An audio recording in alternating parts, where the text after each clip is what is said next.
So I'll just launch into this. Delighted to have been asked to do a keynote today because I like an opportunity to share some of the ideas that I'm playing around with, especially with a lot of bright students who have really great ideas. Jen mentioned that she had known me as a student. She didn't mention that I was a student about 30 years ago now, which is a long time to be in the field and a natural time for reflection on what my career has been like. And one of the things I've loved the most is exposure to new ideas on a pretty constant basis. I think I got some new ideas today. Thank you, Tio, for this idea of transportation epistemology. I think that maybe what I'm doing here is talking about transportation epistemology, but in a much more superficial way than Teo's talk. So what I am going to do in this talk is look back over how the field of transportation has evolved during the time that I've been a part of it. And I think of this as a thinking about the flow of ideas within the field. And a few years back, when I first sort of got on this train of thought, this idea of a roundabout came to me as a metaphor for this, looking at what had been going on in the field over this time. One way to think about a roundabout is like this. We build roundabouts because that's an efficient way to keep traffic flow going. So one version of this metaphor would be that the field has seen an efficient flow of ideas over time. But actually, I think it's this version of a roundabout that's probably a more appropriate metaphor for what I see as having gone on in the field, where we've been really kind of stuck on ideas that aren't getting us anywhere. And another way to think about this is that we've been doing a lot of going around in circles or spinning our wheels, if you want other metaphors for this. And so that's what I'm going to talk about. So just, as an example of this idea of spinning our wheels, back in 1999, I had one of my graduate students take a look at articles in the New York Times over a period of a year that said something about transportation. And we identified all of those and then looked at the different kinds of issues those articles were talking about. And here are some of the issues that we found. And I think you can look down this list and think, well, that was 22 years ago now. And we still are talking about a lot of the same issues. We're kind of running in place, spinning our wheels. But here's the real punchline. The articles we were looking at were not actually from 1999. We had gone back 100 years to 1899 to look at what were the issues being talked about in the New York Times back then. So now 122 years later, and many of these same issues are still the things that we're talking about today. And I think that a big part of the problem is that we've been stuck on a set of ideas that have really come to dominate transportation planning that really aren't working all that well for us. So what I want to do is kind of go through each of these ideas, talk a little bit about their role in transportation planning, and then a little bit on where we might be going from there. So ideas like fast is good, congestion is bad, highway expansion reduces congestion, expanding both highways and transit makes sense, congestion is solvable, mobility is the right goal. And I would argue that these ideas are problematic in many ways that we'll talk about. But the good news is that we're starting to see some cracks in the pavement in that these ideas are giving way to, I think, what are going to be much healthier ideas for our transportation future. So let's just go through each of these a little bit, and I'm going to try not to dwell too long on any of these ideas because there are a lot of them, but hopefully we can come back and talk about things at the end. So fast is good. We all have only a certain amount of time in our day that we can devote to getting places. So there's this idea of a travel time budget that various people have studied that show that in fact, kind of on average, there is a certain amount of time a day that we all spend traveling. And so if we want to go farther, we need to go faster. And we like to go fast. There's research on kind of this human love of speed. Not that everybody likes to go fast, but there does seem to be something kind of built into our makeup that going fast is fun and exciting. And you put those two things together. And of course, what we do then is design our roads for speed, because that gets us farther in the amount of time that we have, and also because it's kind of fun. And I was known to say things back when I was at the University of Texas, like Texans think they have a God-given right to go wherever they want, whenever they want at 80 miles per hour. And that's really the way it felt to me when I was living in Texas. But of course, speed is problematic, certainly from a safety standpoint, as well as energy efficiency and other things. So the faster that we're going, the less safe it is for everybody, including people in cars, but especially people outside of cars. Cities are increasingly recognizing this and changing their speed limits in order to improve safety. So we've seen a lot of downgrading of speed limits in a lot of places around the country. And there's also a growing appreciation of the benefits of going slow beyond just the safety benefits. So in some research that my student Amy Lee and I published about a year ago, in-depth interviews with people about bicycling, we got a lot of comments like this, that what people enjoyed about biking had a lot to do with that kind of leisurely pace that you go when you're bicycling, and what wonderful things that can bring to your life. All right, second idea, congestion is bad. Well, of course, nobody likes congestion. There's a lot of research out there on the costs of congestion. It adds to our stress, which has all kinds of physical health and mental health implications, reduced worker productivity, lost economic activity, and so on. And colleagues over at the Texas Transportation Institute every year do some quantification of just how much congestion we've got and what that means in terms of wasted hours and sort of the dollar cost of all of that congestion. We've baked this idea of congestion into our level of service measures that are so widely used in transportation planning and decision-making about transportation investments. And of course, all of this is about what are driving conditions relative to free flow speed. So if there were no congestion out there, how fast would we be going? And if we're going not that fast, then, that's a lower level of service. But is congestion really all that bad? Well, it turns out, congestion is very much associated with economic activity. When we see congestion going down, it's usually because the economy is going down. So like what happened just under a year ago in the world when things shut down because of COVID, and we saw this dramatic decrease in driving.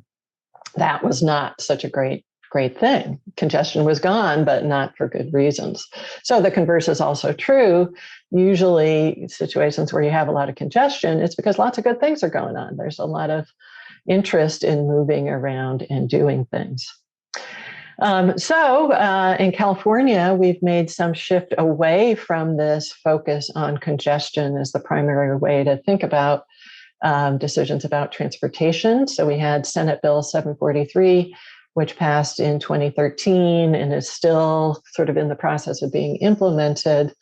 But what this did was push us away from focusing on congestion when we are looking at the environmental impacts of proposed transportation projects. And I'll talk a little more about this a little bit later on.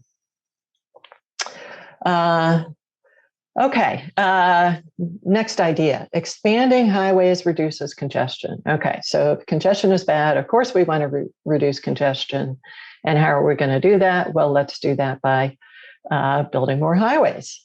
And we've done lots and lots of this, and we continue to do lots and lots of this. We still have billions of dollars programmed for highway expansions.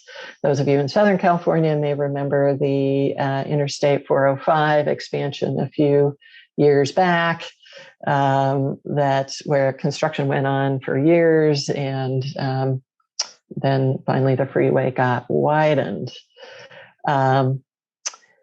In lots of other places also, banking on highway expansions as a way to reduce congestion. So this comes from Texas, again, where they have this Texas Clear Lanes program, clearing the way for Texas drivers, and they label these projects as congestion projects intended to reduce congestion, reduce congestion, reduce congestion. But of course, what happens when we add highway capacity? I think we all know this from experience, and economic theory tells us this is what's going to happen. In the short run, you add new capacity. That means faster speeds, which means shorter travel times, which is effectively a reduction in the price of driving. So what do people do? If the price goes down, you consume more. And we consume more by making longer trips. We make more trips, and we make more of our trips by car instead of potentially using other modes, which all adds up to more driving, which then creates this pressure for more capacity. In the long run, it's even worse. We have new capacity, faster speeds, which means better access to the land served by freeways, which means there's pressure for development in those areas rather than more central areas, which means lower densities, which means more driving. The new development can also mean more population in the area, which means more driving, which again creates the pressure for more capacity. So this is all what we call induced travel, sometimes called induced demand. I think the more appropriate term is induced travel. There is a lot of good research out there about this phenomenon. Marlon Bornett and I reviewed this literature some years ago for the California Air Resources Board and concluded that it's pretty much a one-to-one effect. So you increase capacity by 10%. Over time, you will eventually see a 10% increase in the amount of driving. So you're essentially back to the same congested conditions that you had before you spent all that money and time and effort on expanding the freeway. You're accommodating a lot more driving, but you haven't, in the end, done anything about congestion. Since publishing this policy brief that summarized our review of the literature, I've heard from lots of people from all over the country, community groups, concerned citizens, journalists as well, where people are questioning this idea that adding highway capacity is actually going to reduce congestion. And this includes places like Houston, where this proposed highway project, in fact, just made it through another hurdle in the approval process, even though the highway expansion is going to take out homes and businesses in lower income Black neighborhoods. kind of thought we were done with that sort of thing, but apparently it is still happening in this day and age. But people are starting to get it more. So, the mayor of Houston gets the idea, even if the Texas Department of Transportation does not. Bay Area residents a few years back were sort of admitting that they accepted the fact that congestion's probably never going to get better. And it turns out that in fact, this phenomenon of induced travel was recognized a whole long time ago, even before the automotive age really got going. But somehow we still seem to have trouble grasping this.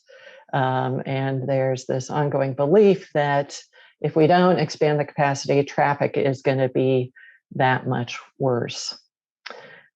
At least Caltrans now is requiring, because of SB 743, that this induced travel effect be analyzed for proposed highway projects so that we better get a better handle on just how much increase in vehicle miles of travel these projects will generate, because we worry about that from a climate change standpoint. And in California, we're trying to reduce greenhouse gas emissions. So we took all that literature review work we had done on induced travel and put it into this induced travel calculator, which is now an officially approved tool for getting an estimate of the kind of increase in driving that highway projects are likely to generate. Okay, so still a lot of belief that building highways is the right thing to do, but a little bit of pushback on that, leading to this funny situation where in a lot of places there's talk about adding to highway capacity, but also adding to transit capacity, a recognition that transit is important, but not letting go of the idea that highway building is important. And this is an idea I call the throw everything at it idea. We've got to do more of everything to deal with our transportation problems. But what's the logical flaw in this approach? Well, at least one logical flaw is that congestion is probably the best incentive we have to get on rail or to get on transit. So this just boggles my mind. Up here in Marin and Sonoma County, there's been a long, expensive project to widen US 101 that links Marin to Sonoma. But also the building of this smart train system that also links Sonoma and Marin and runs parallel to 101. So we are investing in both of these things at the same time, but all of that investment in 101 is just making it less likely that people are actually going to get on smart train. From a distance, I've been following what's going on with Sepulveda Pass, where that massive widening project got finished not too many years ago, but now the talk is all about rail. So, I would see that as moving in the right direction as long as nobody is still talking about widening the freeway further. All right, and then, of course, buried in all of this is the idea that congestion is, in fact, solvable. And I think that is open to lots of debate as well. Cities have always been congested. Again, that goes back to the idea that congestion is an indicator of lots of economic activity and social activity happening. People have always been concerned about congestion and complaining about congestion. Asha Agrawal-Weinstein, who's a professor at San Jose State, did her dissertation work on kind of the historical thinking about congestion and found that there was plenty of complaining about congestion in Boston way back in the 1890s, and they're still complaining about it today. So talk about spinning our wheels. We clearly haven't solved the problem. So maybe what we need to do is think about congestion in a different way, and that the solution to congestion is not to get rid of congestion, because that's a really hard thing to do, but instead to provide alternatives to congestion, like other ways that people can get around. And of course, we also should be thinking about congestion pricing if we really want to think about getting rid of congestion. So New York City is inching closer to that. And of course, they've even been talking about this in LA. Okay, next idea, that mobility is the right goal. And this sort of underpins all of this. Mobility I define as the ability to move, the ease of movement. And so things like the Texas Clear Lanes program, that's really about making it easier to move. You know, when you have good mobility, if it's easy to move around, if you have an ability to move around. Poor mobility is an inability to move around. So congestion clearly contributes to poor mobility. But maybe that really doesn't matter so much. Lewis Mumford, 65 years ago, talked about this very idea that that really the goal of transportation is to bring people or goods to the places where they are needed. And that's an idea that a lot of us call accessibility, that really the goal of transportation is accessibility. This is related to the idea that transportation is not a means in and of itself, but it is an end to, it is not an end in and of itself, it's a means to the end. So we move because we need to be places, or we want to be places, and not because of movement in and of itself, although there's some argument that we do a little bit of that. So this idea of accessibility is a really important one, in my view, where good accessibility is an ability to get what you need. You have good proximity to destinations, you have good connectivity to destinations, you have choices for both destinations and connectivity. Poor accessibility is an inability to get what you need. You're far from destinations, you have few connections, you have few choices.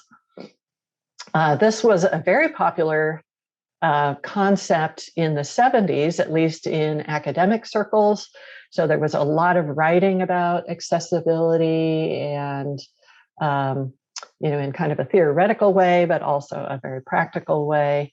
The idea of accessibility was really important in my thinking. Back when I was working on my dissertation, it sort of unlocked, it was sort of the mental key that kind of broke through what I was trying to do with my dissertation. And I spent a lot of time thinking about it, including thinking about the fact that probably we should be using accessibility as a performance measure in transportation planning.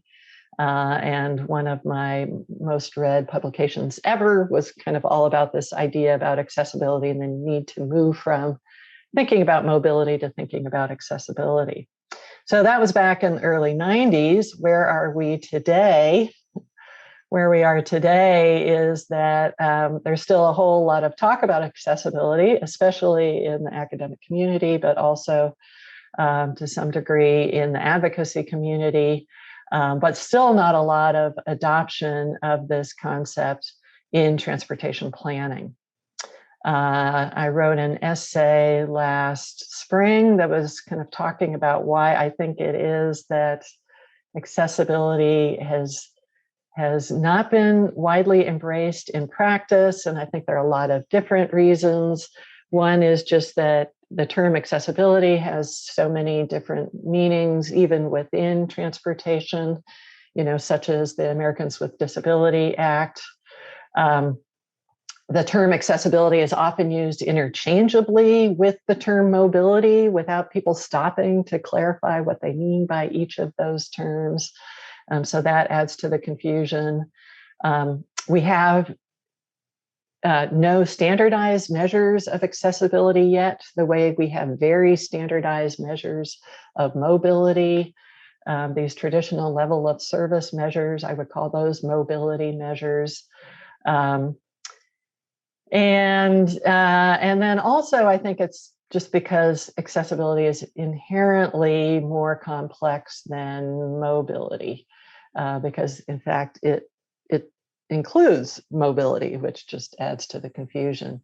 So there's been some interesting work done, for example, in Europe about the use of accessibility measures in practice. And what those researchers found was that even the professionals were having trouble sort of getting a hang of this idea, and we're not so quick to adopt accessibility tools in practice.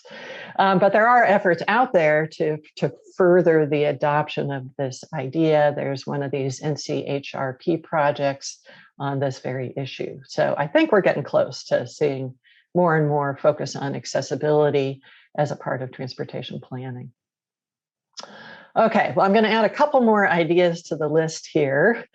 And the next one is that the current approach to transportation planning is basically okay. So there has been some cracking of the pavement that all of these traditional ideas that have dominated transportation planning really from the start are starting to give way to some new ideas. But it hasn't yet led to a call for a total paradigm shift, right? So maybe we just need to tweak the current way we're doing things rather than really abandoning it and trying something new.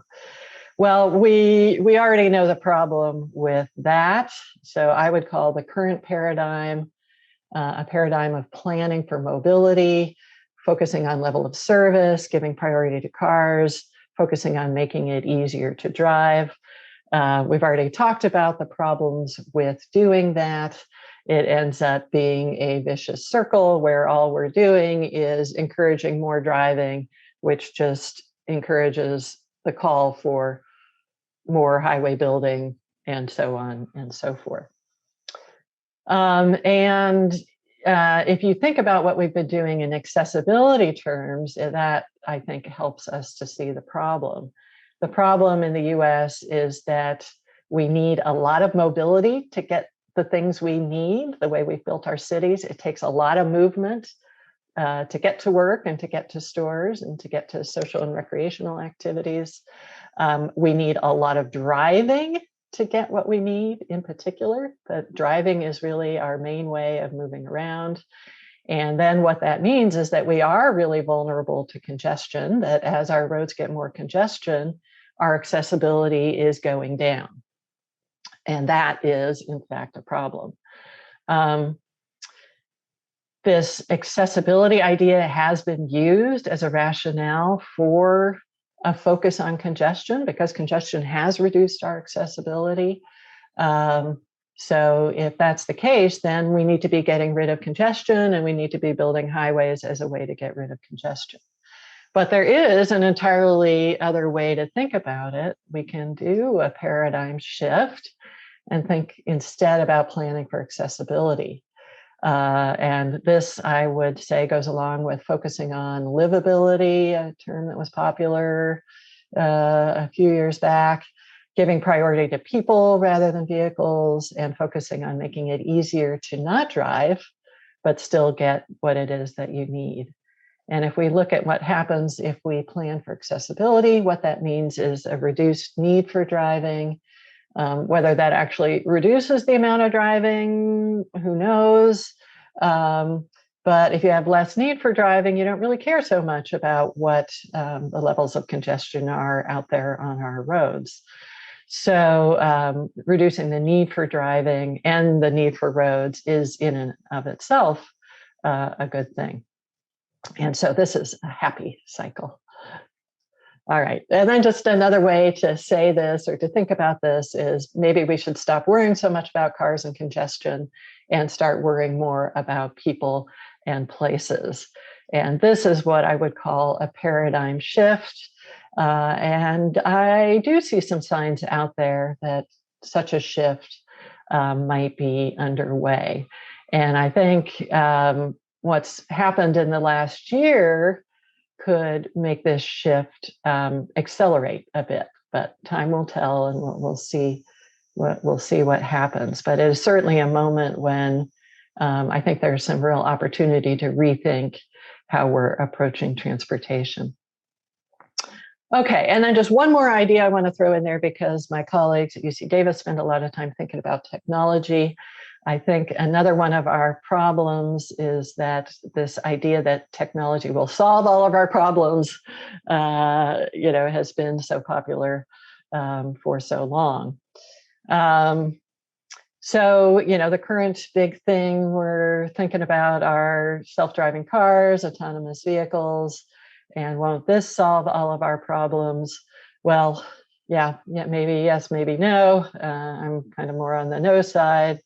But it is interesting to think about how this is not such a new idea. We've been talking about self-driving cars for a long time. Not clear when we will actually get them. And then it's fun to think about, well, some of our new technologies that we have gotten maybe aren't so new after all. So electric scooters were actually something 100 years ago that at least some people were using.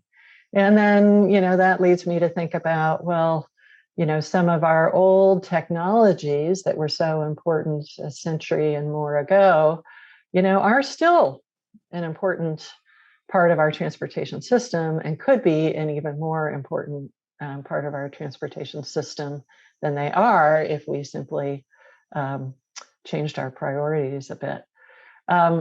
One of the ideas I've come across in recent years that's really resonated with me is this idea of technology as a social construct. And if you haven't looked at, well, now I'm really not going to say this guy's name right, Beecher's writings on this, I highly recommend it.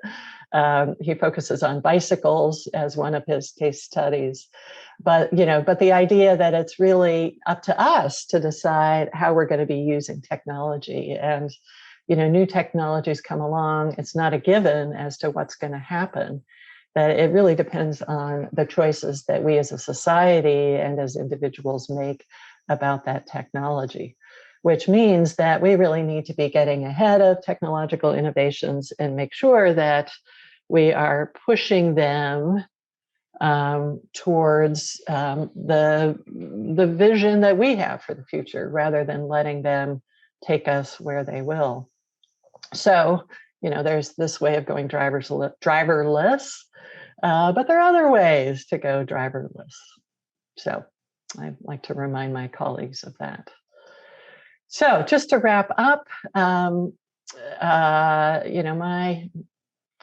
thinking is that this set of ideas that has really dominated transportation planning from the start are really a lot of the problem and the explanation for why we never seem to solve these problems. But they are slowly but surely giving way to an alternative set of ideas that I think will be a good thing for our transportation future. We're making more progress, I think, in shifting some of these ideas than others about these ideas. The idea of accessibility has gotten pretty popular, for example.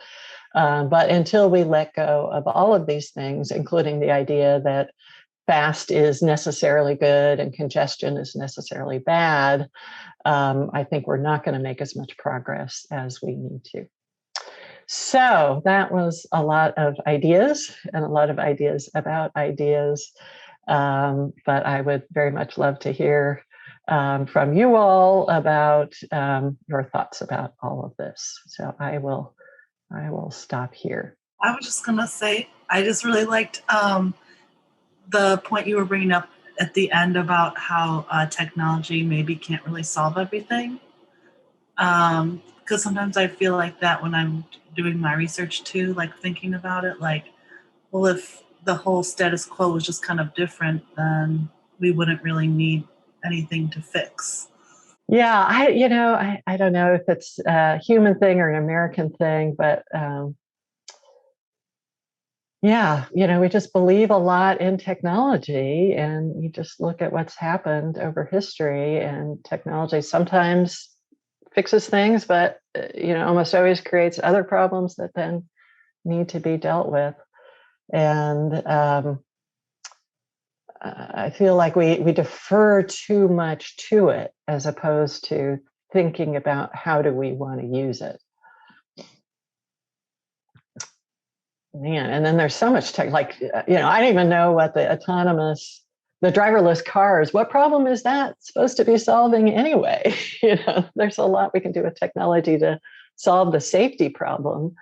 There are other ways we can provide mobility for the people who are not able to drive cars for themselves, or better yet, accessibility for them.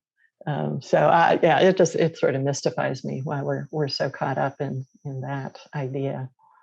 I have a question. Thank you, Susan, for this great presentation. I was trying to type my question in the chat, but it was like too long, so it was just easier to say it. So I definitely agree with the critique of technology, and also with your point on accessibility being more important than mobility. But I kind of want to challenge or interrogate the idea that maybe accessibility is the only purpose of transportation either, because we have experiences while we're traveling, right? And those can be valuable too.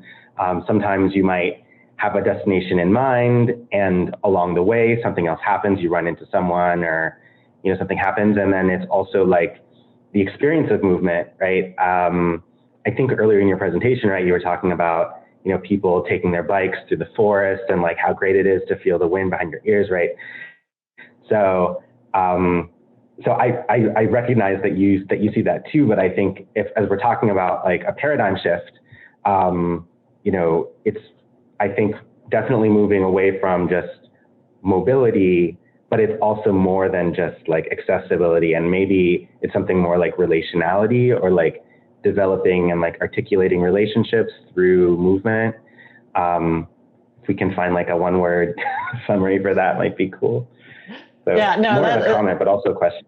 Yeah, no, I think that is a really important point. And my colleague Pat Mokhtarian, she's done work on the positive utility of travel, which is a very economic way to think about what you're talking about. And certainly with our biking research, why do people bike? Well, it's partly because of that enjoyment of moving by bicycle. I mean, there's so much more to it than just getting to where you need to go. So that is certainly true. And I don't want us to forget that. But I see that as being a part of accessibility, right? It's just that if we focus on accessibility, it's no longer just about movement. It's also about land use planning, and where we put things, and how do we give people choices. And I had kind of a epiphany about the mobility thing sometime in the last year, in a discussion with this mobility justice group that Sarah helped to get going, that kind of started at UC Davis, but is much beyond that. And I was thinking, well, I'm all about accessibility, so shouldn't it be accessibility justice rather than mobility justice? And one of the participants in the group pushed back on that, and really got me thinking about, that there are, I'm very privileged to have so much mobility, and not everybody is so privileged. And is there a right to movement? And you can think about that in terms of migration, at that scale, but also just in terms of daily life, that ability to move. So yeah, I agree. It's not that mobility isn't important. I'm just not. I guess I believe in subsuming mobility into this larger idea of accessibility. Yeah. I have another comment / question, which is about your your point about highway expansion, basically like creating this cycle, right? Which I really appreciated how that goes back to the roundabout metaphor from your beginning. And I just like to relate that to what I was putting out about extractivism, because it actually kind of is a machine, right? It's like a machine that is powering this process of extractivism. And one of the reasons it keeps going is because you have certain interests, which usually are like wealthy people who own a lot of, companies or stocks or whatever, are making money out of that continuing, right? And like we're in this system that's just keeping that going. And by going around in that roundabout, we're not paying attention to like why we're in the system or whether it makes sense, right? Yeah. So how do we stop the induced travel cycle? How we stop it is we stop building more freeways or expanding our freeways. But you're exactly right with your question, Bill, that but then we've also got to then think about, well, how do we keep the city functioning, or the metropolitan region as a whole functioning, if we're not continuing to expand freeways? And that does have a lot to do with land use policy. And I find it interesting in California, there's a lot of push at the state level to try and encourage or even force local governments, because they're the ones who have land use planning authority, to do more infill development, higher density development, more transit-oriented development. Let's put density around the rail systems that we're investing in, all driven by the goal of trying to reduce vehicle miles of travel and greenhouse gas emissions. So a lot of state policy around that, yet the state is also still putting a whole lot of money into highway building. And so we've got, again, kind of these competing paradigms going on that really don't make a whole lot of sense. If we really want to be reducing how much people are driving, we need to be investing in transit and doing all the right land use policy, and not thinking about expanding highways. But it's still a really tough sell, even though people are starting to get this idea of induced travel. In California, the cities in the San Joaquin Valley, south of Sacramento, they're really pushing for highway investments because they see those as important to their local economies.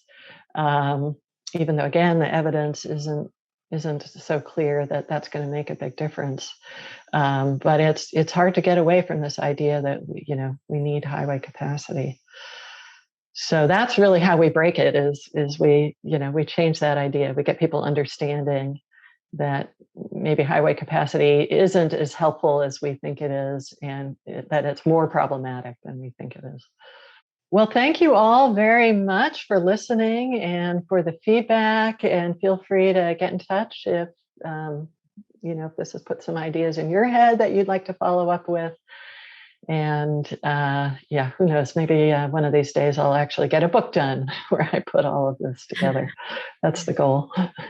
And thanks to the students who presented today. Wonderful presentation. That was great. And we've got a whole nother day of this tomorrow. Are you going to chime in, Katrina? Yeah, I'm just going to wrap everything up. Everyone, thank you for joining us today. And we'll resume day 2 tomorrow at 9 a.m.